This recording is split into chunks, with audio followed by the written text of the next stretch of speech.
Welcome to Days of Roar, a Detroit Tiger podcast brought to you by the Detroit Free Press. My name is Mark Gorash. I am here with the best beat writer in the world, Free Press beat writer Evan Petzold, straight from Lakeland, doing lots of work, seeing lots of things, getting tan, living with tons of people, and just, mingling with the masses of baseball players and fans and Detroit Tiger front office staff. Evan Petzold, what is up in Lakeland, Florida? It's awesome, Mark. Spring training is officially underway. Pitchers and catchers reported Wednesday.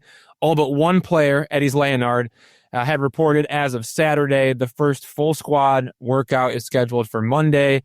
The first game is this Saturday against the Philadelphia Phillies at Joker Marchant Stadium in Lakeland. There are now only 38 days until opening day against the Dodgers in Los Angeles. The big news from this past week and his first week of spring training is Alex Bregman has now passed his physical with the Boston Red Sox. That happened on Saturday. The Red Sox then introduced Alex Bregman with a press conference on Sunday.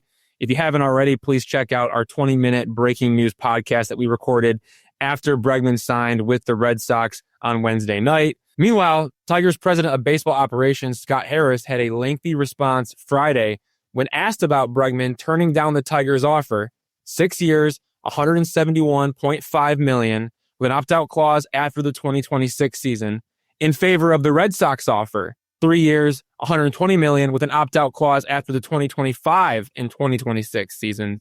Both offers included deferred money. Anyway, here's everything Scott Harris said about Alex Bregman picking the Red Sox over the Tigers. Was I disappointed? I don't think I would characterize my emotions that way. I would say we want players who want to be here. I say it a lot because I mean it. We want players who want to be Tigers. We made a very compelling offer to Alex Bregman, but he chose to sign somewhere else. That's fine. We knew that was a possibility throughout this process, and we planned for that outcome. We're fortunate to be in this spot where we have an owner in Chris who gives us the flexibility to chase elite free agents. We're going to land those guys sometimes, like we did with Jack Flaherty. Sometimes we're not, and that's fine. But heading into this entire process, we knew that given all the work that we had done on the acquisition and development front, we were going to be able to run out a really good team with or without Alex Bregman. We have Jace Jung, who mashed his way through the minor leagues, a left-handed hitter who deserves a lot of reps at this level. We have Matt Vierling, who is a versatile and athletic right-handed bat, who put up a sneaky good year last year. And we have Andy Ibanez, who's a lefty killer who plays really good defense at their base. Those guys are going to help us win a lot of games this year. We also have a lot of young talent coming real fast through the farm system, and a lot of them play on the left side of the infield. We're going to be just fine without Alex Bregman. And we still have a clubhouse that just got to the postseason and just beat a team with Alex Bregman. So it clearly can be done. We just got to focus on the guys we have in camp right now, and we got to get after it in spring because we got to get a lot better to be able to compete in this division. Were you under the impression that he wanted a long-term deal, Alex Bregman, and were you surprised he took a 3-year deal with Boston? Yeah, you never really know until they make a decision. He chose to take a short-term deal. It's his right. He earned the right to be in a free agency. I don't really think any of the details throughout the process matter all that much anymore. He's a Red Sox, and we got a really good clubhouse in there. That was Tigers president of baseball operations, Scott Harris. As for Bregman, I heard he made counteroffers to the Tigers and did show some interest in actually playing for the Tigers. I'm not sure what those counteroffers were, maybe 7 years and $200 million, but the Tigers obviously didn't accept them, and understandably so. I thought the Tigers made a competitive offer, but there's no doubt in my mind that Alex Bregman accepted the best offer, which was from the Red Sox. Even if he spends all 3 years in Boston and makes $120 million, and that happens from ages 31 to 33, then he only has to make $52 million in ages 34 to 37, a span of 4 years, to beat the value of the offer from the Tigers. Because 120 plus 52, that's 172, which is more than 171.5. That's what the Tigers offered. On top of that, if he makes $80 million in those 4 years after the full 3 years and $120 million with the Red Sox, then there's the 7 years, $200 million that he was looking for when the offseason began before he ended up taking the short-term deal from the Red Sox. So my point here is there are many different pathways for Alex Bregman to get to $200 million, and the Red Sox offer gave him the best chance to do so. So anyway, enough Alex Bregman talk. We've been down that road way too many times this offseason. It's spring training time. Life in Lakeland is outstanding. It's been 80 degrees and sunny every single day. Baseball is back. Tarek Skubal is back. Riley Greene is back. AJ Hinch is back. Alex Cobb is already injured. I'm watching fielding drills. I'm watching bullpens. I'm watching batting practice. I'm talking to all the guys, including AJ, about what's going on. Right now, Lakeland, Florida is the best place on earth. And I mean that when I say that, and we have a lot to discuss this week. Well, I'm not going to discuss Alex Bregman anymore. He wanted to be here. He'd have given them a number. They would have met it. He'd be here. Let's move on. I'm glad you're having fun in Lakeland.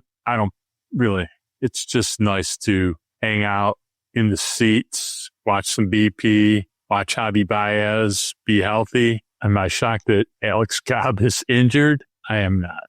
We're going to jump straight in to question number one of the big two because it covers all these things. What are the biggest takeaways from the first week of spring training? Oh my gosh, there are just so many things to get to. I mean, up and down the list, whether it's individual players or, general team philosophies. I really want to start with the vibe in the clubhouse and around the team. It's really interesting. You go back a couple of years. You remember when the Tigers went out and they got Javier Baez and they got Eduardo Rodriguez and they went out and got Tucker Barnhart that year as well. And you merge them with Riley Greene is coming now and Spencer Torkelson is coming. And you have Tarek Skubal and Casey Mize and Matt Manning. And it was like everything was coming together all at the same time. And then at the very end of spring training, the Austin Meadows trade happens. Just the vibes were really good, but the energy was really high. It was like the thought of like what could be that year for the Tigers. And obviously things crashed and burned. Al Avila lost his job. We all know how that went. And then obviously the Tigers went out and hired Scott Harris to be their president of baseball operations. That was a year that started off with extremely high vibes and high level excitement.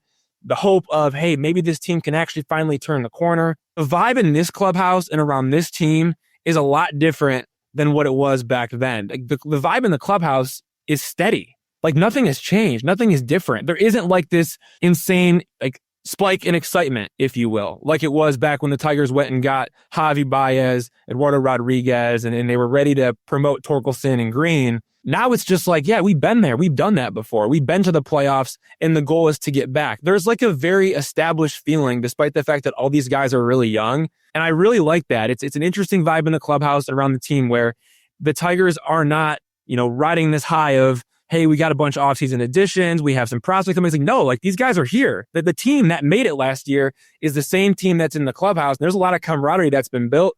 The culture is there.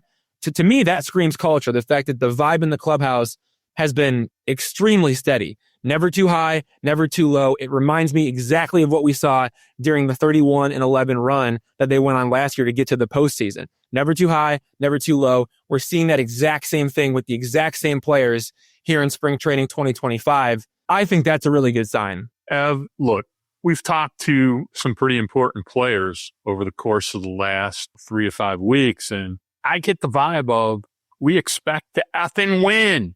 That's the bottom line. They expect to win. It's all about business, business. Let's get going. Very businesslike. Business. When you know you are good, when you know you can win, when you trust the people around you, when you got a plan, when things are together, you expect to win. This is a much different place. It's why I was disappointed they didn't sign Alex Bregman, but they can win, boy. They have pieces that they can move around to win. And the other thing I'll say to you, and we talk about this all the time, you and I, where you start has nothing to do with where you finish. So the team they're putting on the field in April has nothing to do with what the team's going to look like in September. Use last year as your guide for that. It's all a journey. They have depth. They have the best manager in the world, and they got a lot of good players. So I would expect them to take care of business, and I would expect to have some surprises that maybe to the upside that people aren't expecting. Probably have a few injuries we're not expecting either. Let's hope this year the injuries do not involve Kerry Carpenter nor Riley Greene, 2 injury-prone players. We'll talk about that later. Bottom line is, this is about business. The vibe is good. Let's get to work. let's get spring training over with. Let's see who can play, who can't, who can help, who can't, and go from there. One of the players you just mentioned, Riley Greene, one of the big takeaways that I've had so far in the first week of spring training is this guy, Riley Greene, he changed his diet and he looks like a grown man, and he's hitting the ball like a grown man too. He's committed to a healthier diet and a healthier lifestyle this offseason. He put that in place, and it's all in an effort to stay injury free, to take care of his body, and to, get the most out of his potential. Like, he knows what he can do. He knows what he's capable of. And he was an all-star last year. And once you're an all-star, the next step is like, okay, can you really get into that MVP conversation? And I think he's well on his way. So the way that he committed to a healthier diet was breaking up with Chick-fil-A. So he's given up Chick-fil-A. That was a place that's near and dear to his heart. But yeah, he hit it 3 times in the offseason. He talked about that, and he's no longer going to be on the Chick-fil-A hype train. So did a better job of eating protein, did a better job of taking his supplements. Those are 2 things that he felt like he needed to do a better job on. Focused on his sleep. I mean, all those kind of things that as a player, you don't really think about from the outside looking in. But then once you talk to these guys and you understand, hey, like what actually goes into their day in, day out to make sure that they can stay on the field, stay healthy, and produce best as possible. It's the little things like that. I mean, Riley Greene, let's not forget, he had the fractured foot in 2022. He had the stress reaction in his left fibula in 2023. Then he had the Tommy John surgery at the end of 2023.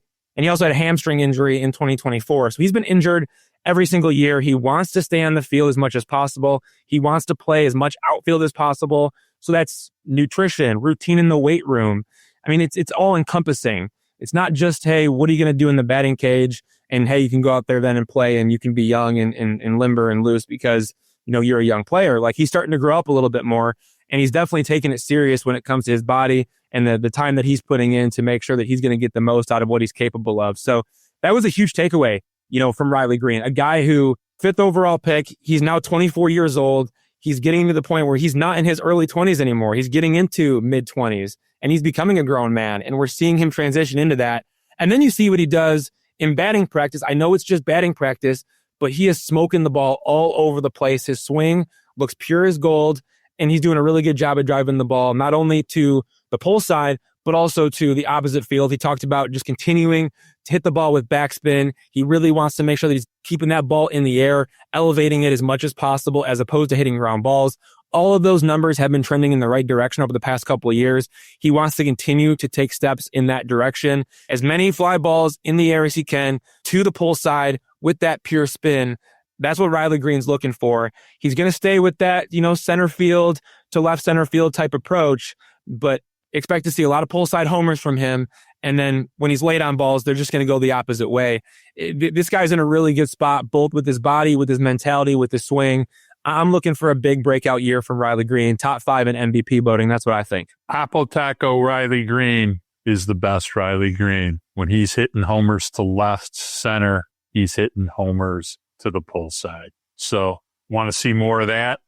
Was doing a little homework on the different ways and different performance levels people had last season. And it was very interesting to me that when I looked at the essentially four outfielders the Tigers have, all 4 very good, post All-Star game, post All-Star break, Riley Greene had a 110 WRC plus. That was the lowest out of the 4.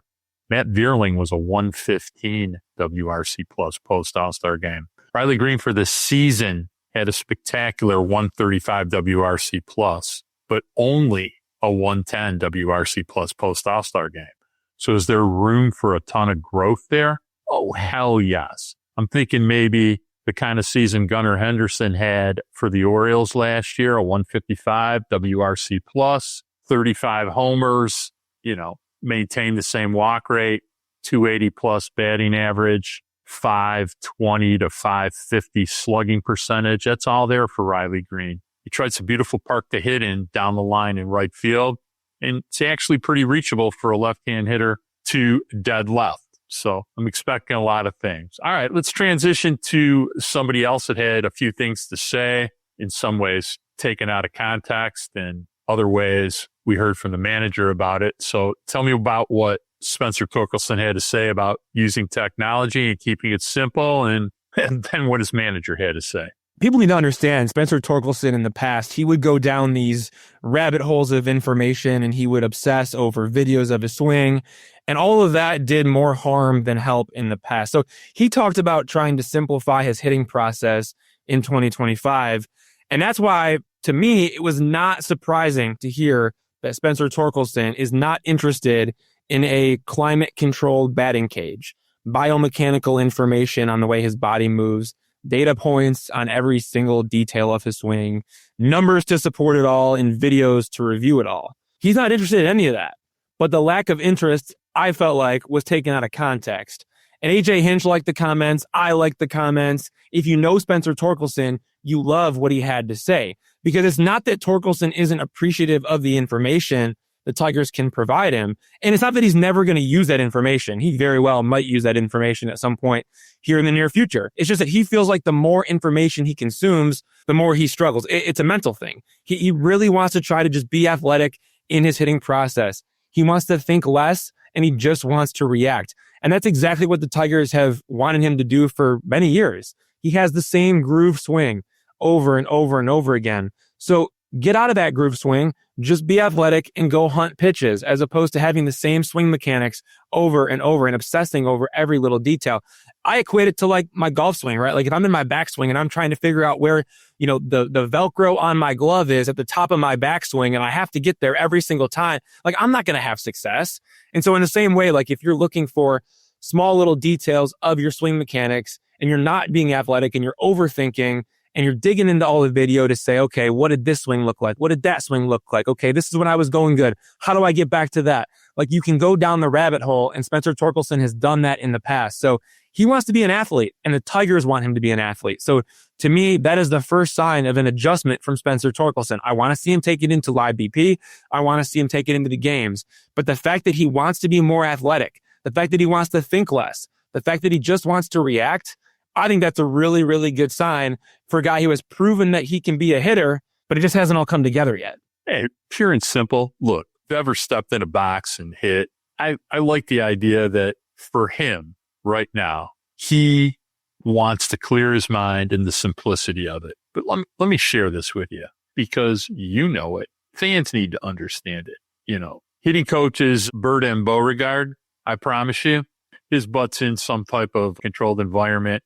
They're looking at every single piece of data. They're breaking it all down. They're looking at his swing. They're having talks with him about certain things and certain movements they want from him. In 2023, Spencer Torkelson was pretty damn good, especially for 300 at-bats. But even when he was struggling in April and May, his at-bats were pretty good. And he was hitting the ball pretty hard. He just was hitting it bad, Babbitt luck, as we would call it. So athletic Spencer Torkelson was 2023.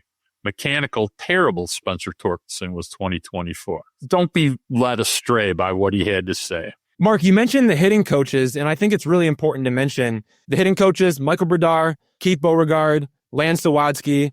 These guys are some of the best in the business at delivering information. And that's exactly what they have to do to Spencer Torkelson. Because if you want a guy to be an athlete, you don't want him to overthink. So yes, they are going to be breaking down every data point. They're going to be looking at all the video. The question then is going to be, when you do want Spencer Torkelson to make little tweaks, little adjustments, how do you relay that information to him without him getting too technical? And I think that's something that the Tigers have done a really good job of. Their process in that has been good with other players. So I'd expect the same thing to be the case for Spencer Torkelson. I think they'll be able to do a good job of relaying the information that they need to relay to him in a way that allows him to just be free in the batter's box and not overthink it, while still maybe trying to find a cue or maybe two cues that he can go to, or throughout the season, you find different things that you like to go to. And it's a quick thought process that allows you to unlock something. I think if they're able to deliver that kind of information to him, we're going to see a much better version of Spencer Torkelson. Let's hope so. All right. So right now, today, and things are always subject to change, the Tigers want Jace Jung to make the opening day roster. They'd prefer it, which means he would have to be the primary third baseman to be on the roster. Obviously needs to improve his footwork and throwing at third base, especially going to his right. But he's been putting on a fireworks show in batting practice and doing Sudoku puzzles in the clubhouse. He also has a healthy wrist. Talk to me about how much more comfortable he seems and how much healthier he seems. Yeah, we can't really forget that Jace Jung is a guy who hit 241 for the Tigers, made his MLB debut in mid-August, was with them all the way through the postseason. 241, but 15 walks, 29 strikeouts across 34 games. But don't overlook what he did in AAA Toledo when he hit 257, 14 home runs, 67 walks, and 93 strikeouts in 91 games. He has the upside to hit 20-plus home runs,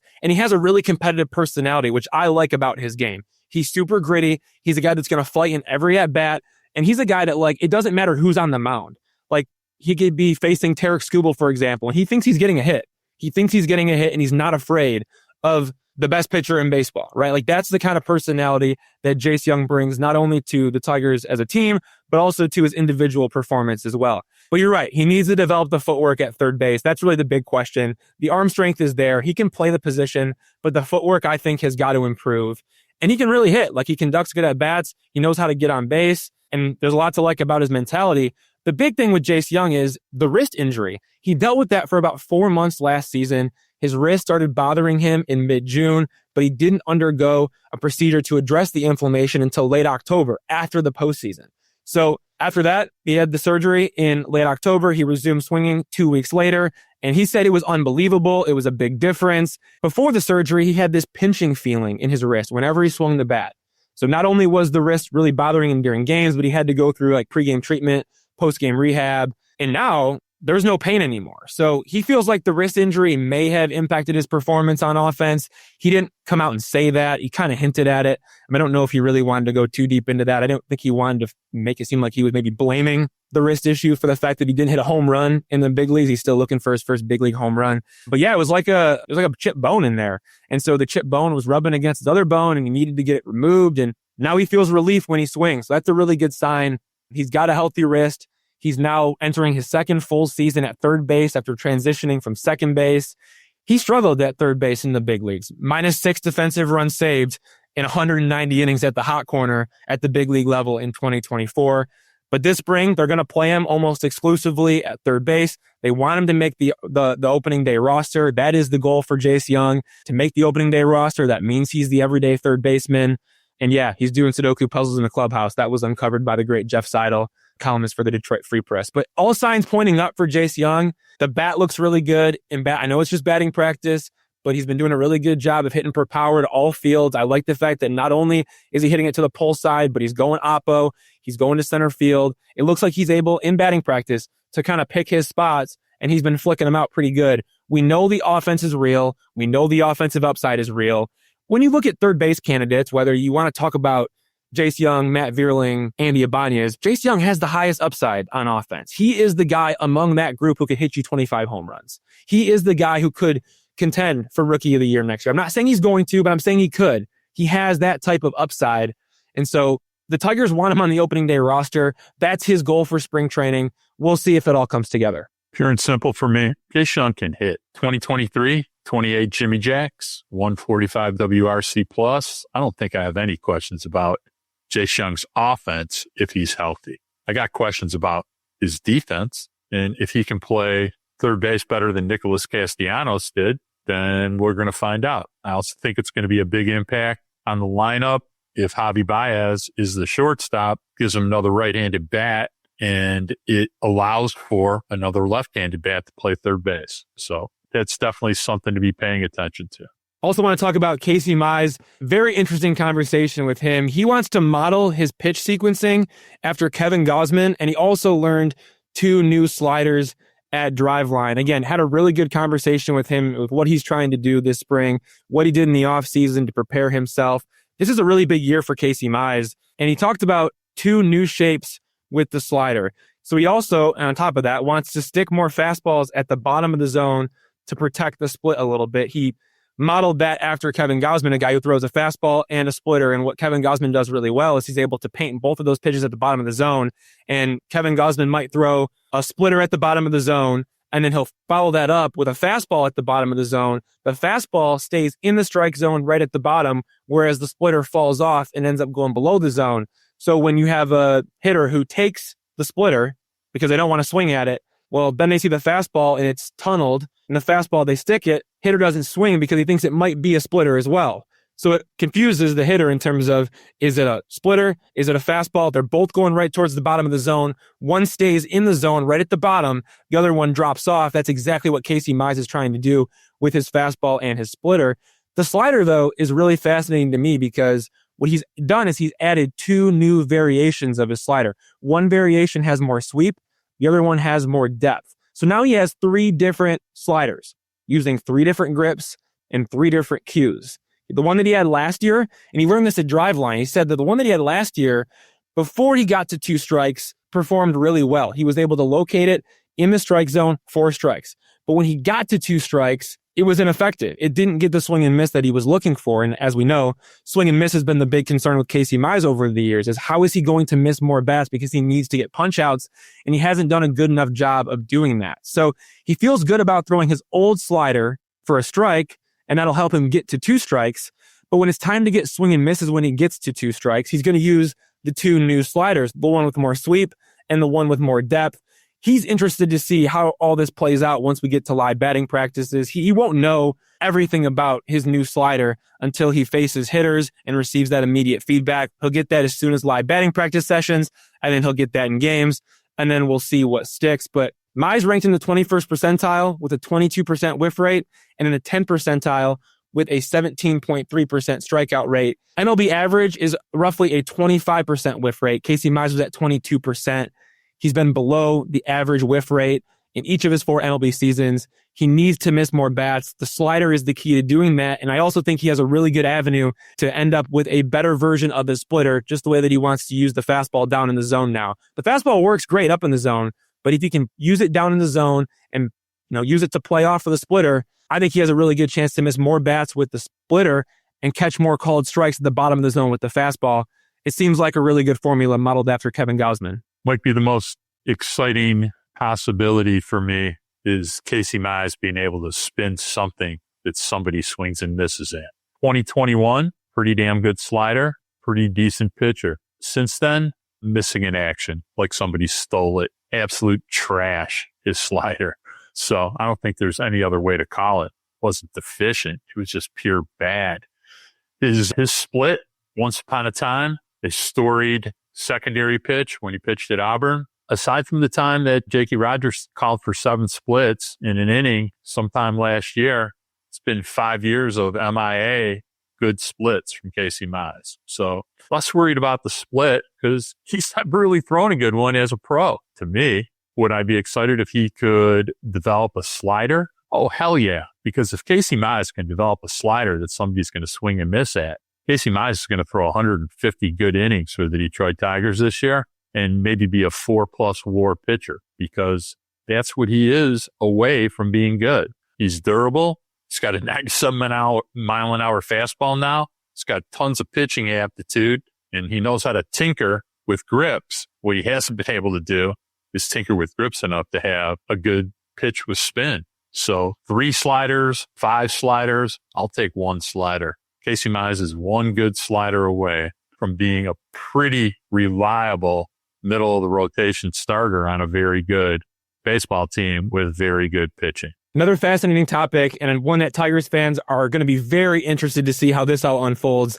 The Tigers are open-minded to expanding Kerry Carpenter's role on offense. I wonder if that's the best thing to do. But look, Kerry Carpenter, he wants more opportunities to hit against left-handed pitchers in the 2025 season after being limited to right-handed pitchers since making his MLB debut in August 2022. Tigers are open to it, but AJ Hinch said that he's not going to abandon the best strategy for scoring runs, which could mean using Andy Ibanez or Justin Henry Malloy or Spencer Torkelson as a pinch hitter off the bench for Kerry Carpenter. But at the same time, Kerry Carpenter says that he's going to ask AJ Hinch to play him against every left-handed starter and reliever in spring training games. And when he's not in games, he wants to be able to walk on down to the backfields and take swings against left-handers from his own team. That's Kerry Carpenter's plan. He wants to become an everyday player. I think it's fascinating because he crushes right-handed pitchers, so his value would skyrocket. Right now, I see him as like a Jock Peterson caliber player, and if he's able to hit against lefties, then you're talking about a Yordan Alvarez type player, I think, when you look at what he could be. Now, yes, Yordan Alvarez is a little bit different in terms of the walk rate and the strikeout rate, but when it comes to just pure power, Kerry Carpenter could enter that territory if he's able to do that against left-handers. Right now, he reminds me more of a Jock Peterson type player. Kerry Carpenter thinks he can do it. Let's not forget, he's one of the best players in baseball against right-handed pitching in 2024. His .994 OPS ranked 5th among position players, trailing only Aaron Judge, Shohei Ohtani, Bobby Witt Jr., and Juan Soto. But then comes the bad news. Kerry Carpenter hit .305 with 17 home runs and a .994 OPS against righties, but he only hit .107 with 1 home run and a .408 OPS against lefties. So Kerry Carpenter, he's performed significantly better against righties, which is why he sits against left-handed starters and gets pulled against lefty relievers. That's the dilemma, because the Tigers have guys like Andy Ibanez and Justin Henry Malloy and maybe a Spencer Torkelson coming off the bench. And the question is going to be, does A.J. Hinch use those players in pinch hit situations for Kerry Carpenter? Or does he give Kerry Carpenter at-bats against lefties? And that's where A.J. Hinch actually is wondering a little bit, how are opposing teams going to approach him? Because remember, you go back to 2024, A.J. Hinch was making these strategic pinch hit moves because opposing teams were bringing in a left-handed reliever to face Carpenter in the later innings. And so A.J. Hinch would then just swap out Kerry Carpenter with Andy Ibanez. But in 2025, A.J. Hinch is interested to see if opposing teams will use left-handed relievers against Carpenter much earlier in the game, maybe like the 4th inning or the 5th inning, which would then force A.J. Hinch to make a decision. Am I going to let Kerry Carpenter face a lefty in the 4th or 5th inning, knowing he maybe will get to face a right-hander later in the game? Or do you remove him from the game much earlier than usual and put in a guy like Justin Henry Malloy, or Andy Ibanez in the 4th or 5th inning in that situation? So it'll be interesting. A.J. Hinch said it. He said, quote, "Are they going to bring in pitchers in the 4th and 5th inning trying to chase Carp out of the game? Maybe," end quote. That's a real question that A.J. Hinch is asking himself, and it could lead to more opportunities against lefties. Mark, do you have any thoughts on that? And do you think the lefty route is the right route for Kerry Carpenter, or does he need to just stick to raking against righties? I think until he proves he can hit major league left-handed pitching, we're going to see a lot more of what we saw last year. And if that means 450 at-bats against right-handers and 50 against left-handers, so be it. Kerry Carpenter rakes like one of the 10 best hitters in baseball against right-hand pitching. So I think he has the aptitude to hit left-handers in a passable way? 100%. Do I think there's a big difference between left-handers in the major leagues and left-handers in AAA? Oh, a lot. So we'll find out. We also need to navigate whether you and I are going to continue to argue about how much Kerry Bonds Carpenter is going to play the outfield, or is he going to be a full-time DH? Evan Petzold believes he's almost 100% a full-time DH. I want to see him play some right field. I think it opens up the lineup to do all kinds of other things when that happens, because at the DH spot, you have 2 right-hand hitters besides Andy Ibanez and Spencer Torkelson and Justin Henry Malloy, who have a lot of upside as hitters that are both probably DHs at this point. So it'll be a fascinating thing to navigate, and it could take months and months to figure out where we're at with it. I have 2 more big takeaways. Kenta Maeda threw a harder fastball in his first bullpen this spring than he did throughout all of last spring. He threw 8 bullpens in Japan before coming to the United States to report to spring training. Last year, he only threw 1 bullpen in Japan. Second part of this, Javier Baez is healthy and will start the season on time. He'll be ready for opening day. No injured list for Javier Baez. And there's something a little bit different about him. I think the swing looks a little bit more relaxed, calm, in control. We'll see if that actually holds up once he faces live pitching, so I don't want to speak too soon. Don't want to get too deep into the weeds because there's a lot that we still need to see from both of these guys. But any thoughts on Kenta Maeda, Javier Baez, maybe what the upside is there for both of those guys, and still maybe some of the concerns? Well, like I said, remains to be seen on both those players. If Kenta Maeda can't be 92 to 93.5 with his fastball, Kenta Maeda is going to be pitching for another baseball team in April because he's not going to make this roster. Not if he can't throw hard enough. If he can be useful in a lot of ways as a depth starting pitcher, as a long reliever, even as a short reliever. He was much less terrible as a reliever last year, but they don't have a lot of room to mess around with Kenta Maeda. So he's going to have to show something. He's going to have to show it pretty quickly. Javi Baez, all I need to see from Javi Baez is 2023 Javi Baez. That'd be fine by me. 670 to 700 OPS, 15 to 18 homers, play a decent shortstop, play 120 games. I think we could all live with that. Gives you another right-hand bat. I think, what he did with runners in scoring position, probably not duplicable, but pretty damn good. Best on the team. We'll see what happens with that. Let's take a break. When we come back, we'll get to question 2 of the big 2.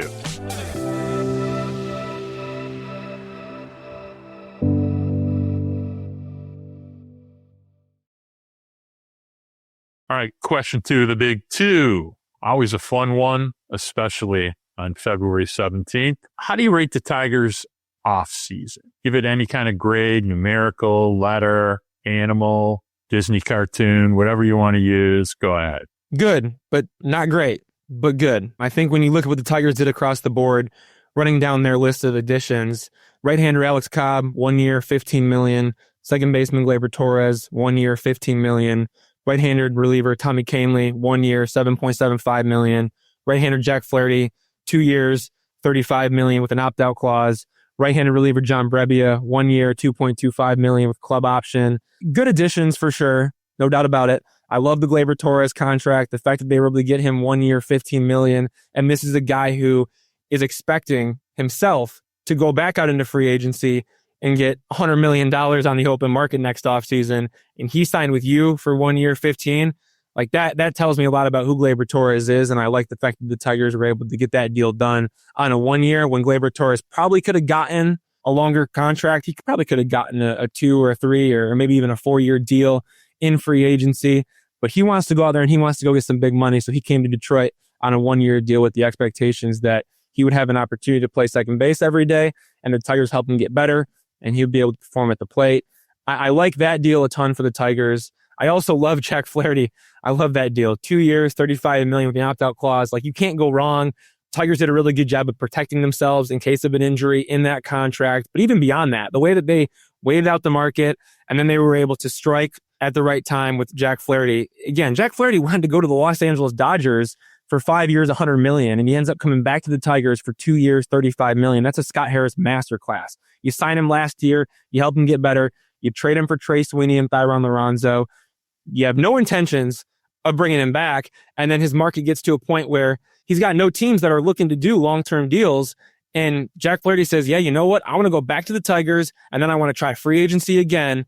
And that's a really good job on both Scott Harris and the Detroit Tigers organization as a whole, putting themselves in a position where they're a desirable team to play for.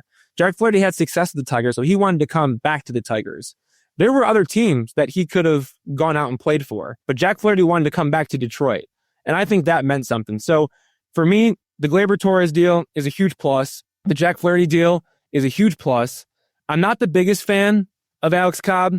I'm not the biggest fan of Tommy Kahnle, though I like the changeup. I'm interested to see, is he going to be able to take down the ninth inning role? Is that possible? Or is he more of a complementary piece in high leverage? Tommy Kahnle, I think it could be really good. I'm still kind of in wait and see mode there. John Brebbia, I'm not putting too much stock in that. So all in all, Gleyber Torres, love it. Jack Flaherty, love it. Tommy Kahnle, kind of like it. Alex Cobb, not a big fan. John Brebbia, I'm indifferent. That's how I feel about the Tigers offseason. I really wish they would have gotten that big impact bat. I wish they would have gotten that Alex Bregman type. They needed that kind of a player on their team, I feel like. Whether that was Alex Bregman, Ha-Sung Kim, Anthony Santander, Christian Walker, a trade for Jake Berger. Like, there were options out there, and the Tigers waited to see if they could get Alex Bregman, and they didn't get Alex Bregman. So to me, that part of the offseason was extremely disappointing. But I still like the additions they made when you talk about Torres and Flaherty and Kahnle. And then we'll see what they get from Alex Cobb and what they get from John Brebbia. But all in all, again, I think it was good, not great. All right, I'll give him a B minus, like an 80. I think they did a solid job. They got a potentially very good starter in Jack Flaherty. They proactively moved Spencer Torkelson off first base and got a right-handed bat essentially to replace him, even though he plays second base, that had a 124 WRC plus post All-Star game last year. So Gleyber Torres can hit. Gleyber Torres, 124 WRC plus. That's a solid number for a second baseman. You now have Cole Keith at first base, where you and I had always thought he would end up. They proactively got him there a year early. Not a bad thing. Like Tommy Kahnle much more than you do. I like anybody that can pitch leverage in playoff games. And I'll be extremely excited to see the impact he has on other people's changeup and what it frees them up to do. Tommy Kahnle may not close, but it does free up somebody else to close. It won't be Tyler Holton either, but it's going to be somebody. I think there's more upside, and Foley definitely can be better this year than he was last year. Brisky showed a lot of stuff. Will Vest, we cannot sleep on Will Vest any longer, who was more lights out in late August, September in the playoffs than Will Vest. But offseason, solid. Would have liked to see more, but why shouldn't I want to see more? I still think they play a little bit too much for 2026 and 2027, but I'm happy to strap up and go with what you got. I think it's pretty damn good, and I'll be excited to see how much tailwind they got from how they finished. That'll be the big question. Do they have a good roster? I think they have an outstanding pitching staff with a lot more upside than even what they finished with. We'll see how much offense they get. I think there's a little more offense in the tank than we might think. It can't be worse than last year, that's for damn sure. All right, spring training games are going to start soon. The first game Saturday against the Phillies. Fun little thing. There's always somebody you're never planning on that pops up, kind of an unknown name or a name that kind of gets discussed but really doesn't have a chance to make the roster.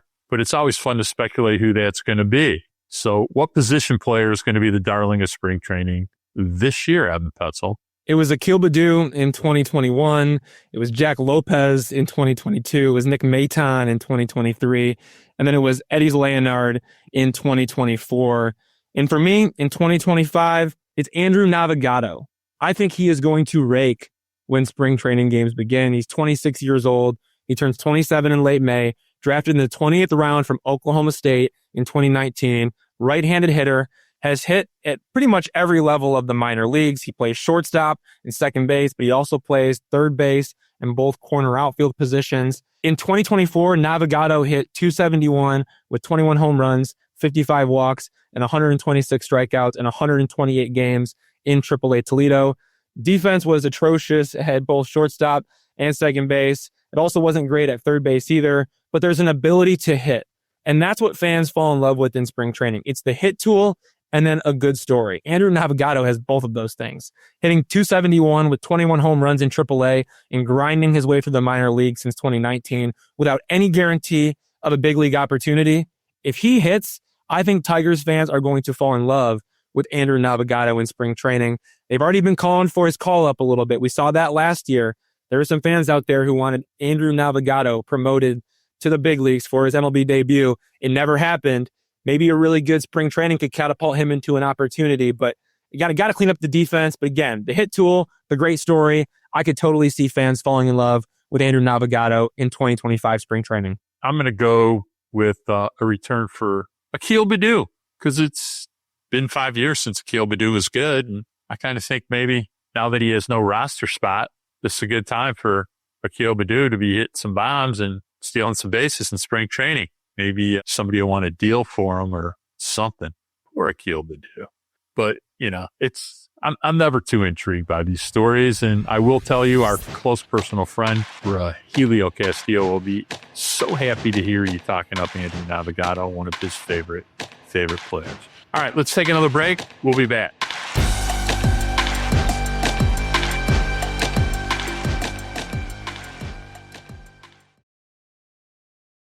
All right, I saw a little video today, and Hao-Yu Lee, pretty damn good and underrated prospect for the Detroit Tigers, was playing some third base, baby. So talk to me about that. Yeah, just a refresher for people who maybe aren't as familiar. The Tigers acquired Hao-Yu Lee from the Philadelphia Phillies in the Michael Lorenzen trade at the 2023 trade deadline. He just turned 22 years old, right-handed hitter, plays second base and third base, way more experience at second base, but the Tigers are giving him more work at third base. If all goes as planned, and if there's a need for him, I believe he will be the Tigers' third baseman at the trade deadline in the 2025 season. He is going to move a lot faster than people think, and all signs are pointing in the right direction. The Tigers front office loves him. Manager A.J. Hinch has spoken highly about him. And from what I've seen, based on my eye test, I like what I see. I think he still needs a little bit more development and polish at third base, but he can play a really good second base. And there's a lot to really like about his game. He played 87 games for Double-A Erie in 2024, hitting .298 with 12 home runs, 33 walks, and 69 strikeouts, plus 16 stolen bases in 17 attempts. He had an .851 OPS, and Lee was super young for the Eastern League, and he performed in all of those categories. My only concern with Hao-Yu Lee is that he's too average. And by that, I mean he has a lot of average tools. If you were to grade below average, average, and above average, he doesn't have any below average tools, and he doesn't have any above average tools. That's my way of saying that he's good at everything, but he's not great at anything. I don't know how that translates to the big leagues, just because you have to have elite tools to be an everyday player at the highest level. So I'm really curious to see how the Tigers continue his development, because there is reason to be excited, and he's going to contribute in the big leagues. I'm just not sure how excited fans should get at this point. I'm not ready to say Hao-Yu Lee is the third baseman of the future. He still needs to prove that to me, but I would not be surprised if he puts up a good showing in AAA Toledo and there's a need for him at the trade deadline, and maybe the Tigers aren't able to make a move for an infielder on the left side. I don't know. Maybe Hao-Yu Lee gets an opportunity. Like, that would not shock me, because I have heard that he is going to move a lot faster than people think. That probably means starting the year at AAA Toledo, and it could mean ending the year in the big leagues with the Tigers. There's a lot to like about him. Again, I worry about him being too average, and I mean that in the best way possible. But again, like, this is another guy in the organization that Scott Harris went out and got who could be a real piece for them, and that's always encouraging. Yeah, well, 22-year-old guys, you know what they do? They improve. So I'll be interested to see how much, if any, he improves. He's already pretty damn good. If nothing else, it might be an interesting trade piece at the deadline too. So what we don't talk enough about, and we tried to talk about it a couple of pods ago when you talked to me about my biggest wish for 2025. And the first thing I said was, my biggest wish for 2025 for the Detroit Tigers is good health. But we don't talk about health enough, because injuries truly can derail a season as the Detroit Lions, but it has a massive impact on your squad. So, for example, Alex Cobb, who they paid $15 million, who started 3 times in 2024, already is going to miss opening day with a right hip injury. Talk to us about it. So first off, got to meet Alex Cobb in person for the first time this week in spring training, and just a fantastic guy. Tigers fans, you are going to love Alex Cobb. He's as real as they come. He was great. I mean, he's awesome to talk to, and it just makes you that much more devastated that he won't be ready for opening day. He suffered a right hip injury before spring training while building up his volume. He's going to be sidelined for about a month, which puts him back.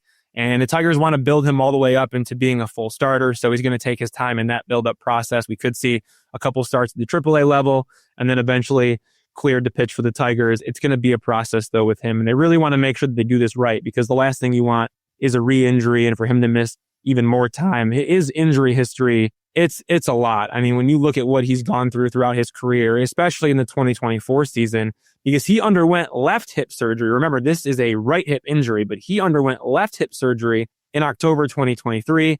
Then he was limited in 2024 to 3 starts in the regular season and 2 starts in the postseason because of the hip rehabilitation. But after he rehabbed from the hip, he had 5 injuries: elbow tightness, shoulder discomfort, a broken fingernail, a blood blister, and a low back strain. That's what Alex Cobb dealt with in the 2024 season. So he is no stranger to injuries. When he's been healthy, he's been really good. And then you get to hear his personality, and you get to kind of hear what he's all about and kind of what makes him tick. And you really want Alex Cobb to be healthy, because that's a guy that is just really easy to root for. But, you know, he suffered the injury when he was building up his throwing volume. Now he's going to be sidelined for about a month. We'll see when he actually gets back. But yeah, he's not going to be ready for opening day. And it's a real bummer. And when you look at what happens next, you say, okay, starting rotation. You probably got Tarek Skubal, Jack Flaherty, Reese Olson. Those guys are the locks for sure. Jackson Jobe, I think he is very likely to be in the starting rotation from everything that I've heard.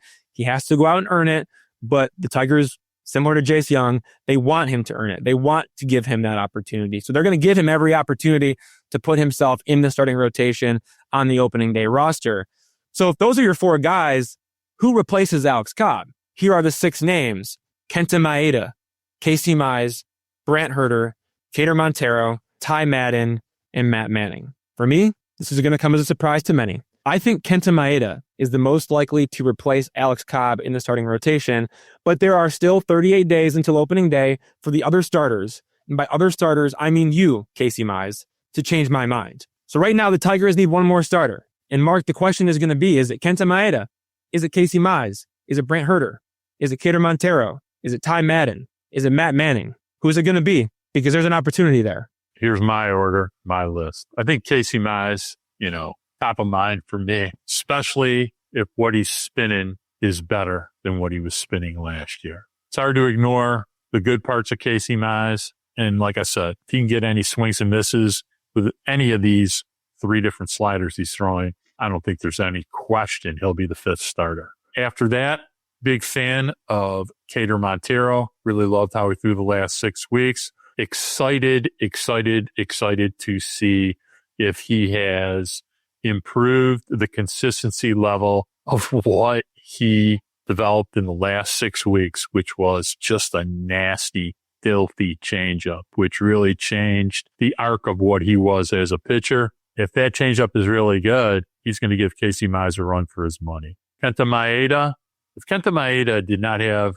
a contract for in excess of $10 million right now, because I think they overpaid him last year to make the 2025 season a little less than $12 million, I don't even think we'd be having a discussion about him. He'd be, and we may not be having a discussion about him for too long, but he's going to have to do a lot to convince someone that he's in the rotation. That's just my 2 cents about that. Matt Manning, he'll leave Lakeland and be a reliever in Toledo. That's my thought. I think the days of Matt Manning being a starter are going to come to an end, and it's going to have to go more fastball heavy, and that's the future of Matt Manning, at least in my mind, in 2025. You got any thoughts on Matt Manning there? I think it's time to become a reliever. I'm just waiting for the Tigers to make that official. Any thoughts on recent acquisition, John Brebbia, solid major leaguer up until 2024, workmanlike back end of a bullpen type of guy, 5th, 6th inning guy that can throw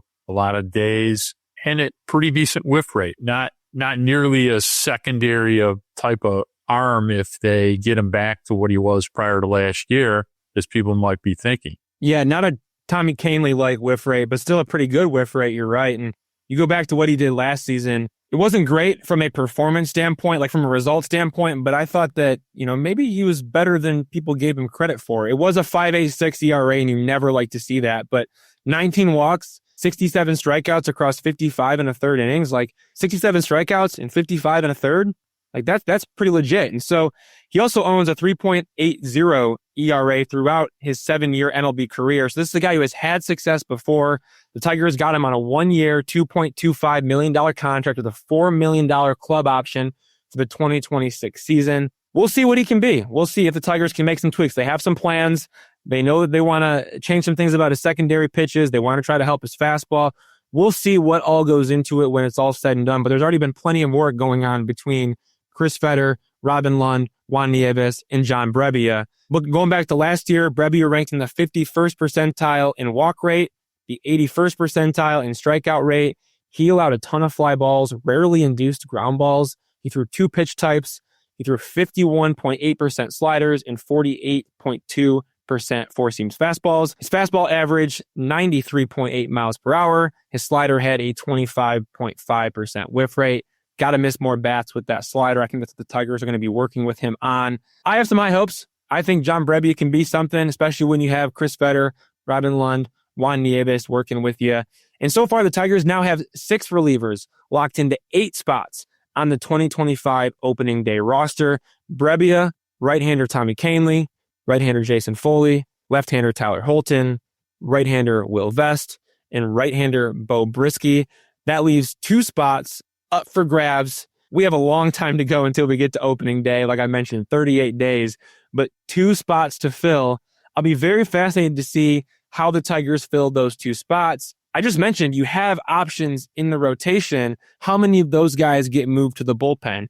Is it a Kenta Maeda that you want in the bullpen? Or do you want to give him an opportunity to be a starter again, considering the fact that he's making $10 million this year? Do you want to send Matt Manning to the bullpen? And if you do send him to the bullpen, is he ready to be in the big league bullpen, or does he need some time in the AAA bullpen if that's the route they're going to take?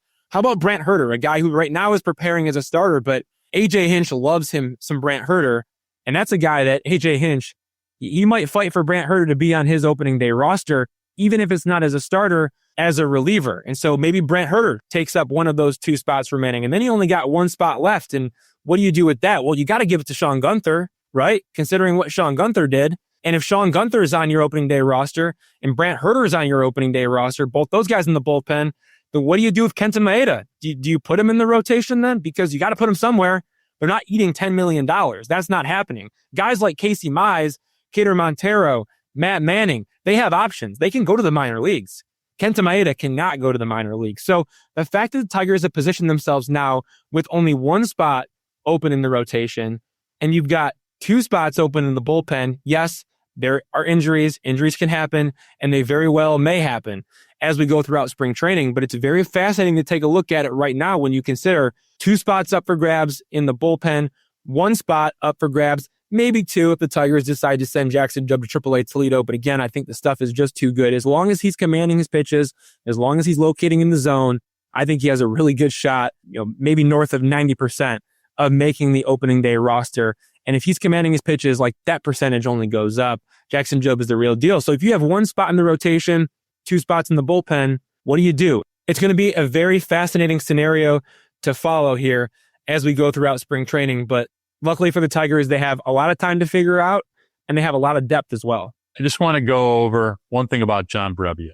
He was pretty trash last year. He had a really, really poor year. However, month of June, 18.2 innings pitched, 1.32 ERA, 52 batters faced, 8 hits, struck out 20, walked 3. So that's a 163 batting average against, 212 OBP, 204 slug. That's a hell of a good month. And I don't care who you are and what you're throwing. 20 strikeouts, 13 innings, 3 walks, 8 hits. That's in the tank.